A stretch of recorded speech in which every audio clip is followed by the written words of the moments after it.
गुजरात का पाटण, जिसे पहले अनहिलपुर के नाम से जाना जाता था, पाटण गुजरात की पूर्व राजधानी भी रहा है। यहाँ है रानी की वाव, एक ऐसा स्मारक जो बेहद खूबसूरत और अद्भुत होने के साथ ही आधुनिक इंजीनियरिंग की दुनिया को भी आश्चर्यचकित करता है। ये भारत में अपनी तरह की अनूठी वाव है। वाव यानी बावड़ी या सीढ़ी नुमा कुआं।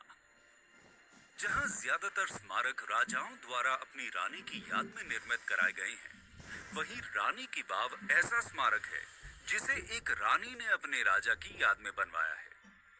इस बावड़ी का निर्माण सोलंकी राजवंश की रानी उदयमती ने अपने पति भीमदेव प्रथम की याद में 11वीं सदी में कराया था।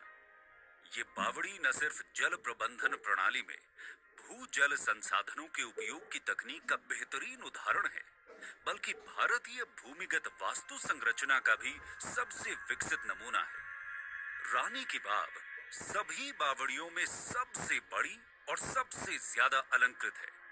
साथ ही मारू गुर्जरा आर्किटेक्चर का उत्कृष्ट नमूना है। इसका निर्माण उल्टे मंदिर की तरह किया गया है, यानी डोम नीचे और स्तंभ ऊपर की ओर है। इसमें नीचे से ऊपर की ओर 7 सीढ़ियों की कतारें हैं। 7 मंजिला इस वाव की हर मंजिल पर बहुत ही उच्च कलाकृतियों का निर्माण किया गया है, जिनकी मुख्य विषय वस्तु भगवान विष्णु के रूप और अवतार हैं।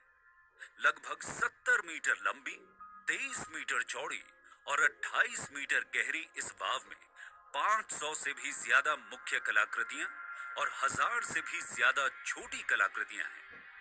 इन मूर्तियों में भगवान विष्णु के 24 रूपों और 8 अवतारों के अलावा नागकन्या, योगिनी जैसी सुंदर अप्सराओं की कलाकृतियां भी बनाई गई हैं। इन मूर्तियों की चमक देखकर ऐसा लगता है जैसे इन्हें वर्तमान समय में ही बनाया गया हो। क्या आप जानते हैं कि ये बावड़ी 700 सालों तक गाद में दबी रही? दरअसल 13वीं शताब्दी में हुए भूमिगत परिवर्तनों के कारण वो नदी ही विलुप्त हो गई जिसके किनारे ये बावड़ी बनी थी।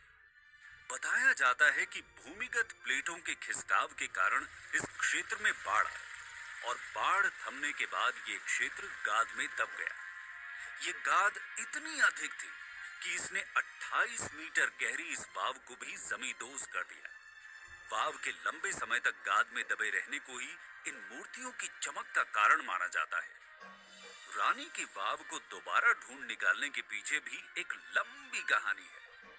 दरअसल भारतीय पुरातत्व विभाग ने 1950 के दशक के मध्य में इसका उत्खनन शुरू किया, जो लगभग 40 सालों तक जारी रहा। आखिरकार 1980 के दशक के उत्तरार्ध में पुरातत्व विभाग को सफलता हासिल हुई और फिर से ये बावड़ी अपने वर्तमान रूप में आ गई।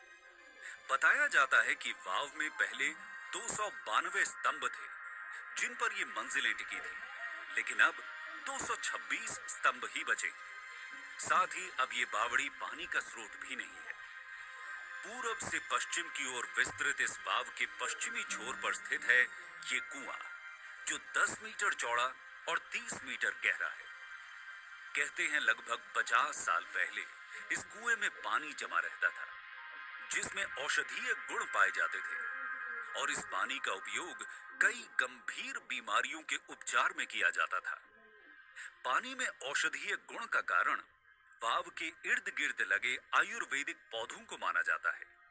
वाव की आखिरी सतह में एक गुप्त द्वार भी है, जिसे अब बंद कर दिया गया है।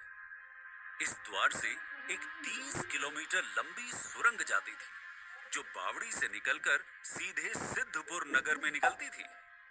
22 जून 2014 को यूनेस्को वर्ल्ड हेरिटेज साइट में शामिल तकनीक और खूबसूरती के लिए प्रसिद्ध इस अनूठी वाव को यूनेस्को की विश्व विरासत समिति ने भारत में स्थित सभी बावड़ियों की रानी का खिताब दिया है। 900 साल पुराने इस स्मारक से कई ऐतिहासिक पहलू तो जुड़े ही हैं। साथ ही ये स्मारक आधुनिक इंजीनियरिंग की दुनिया को चुनौती भी देता है।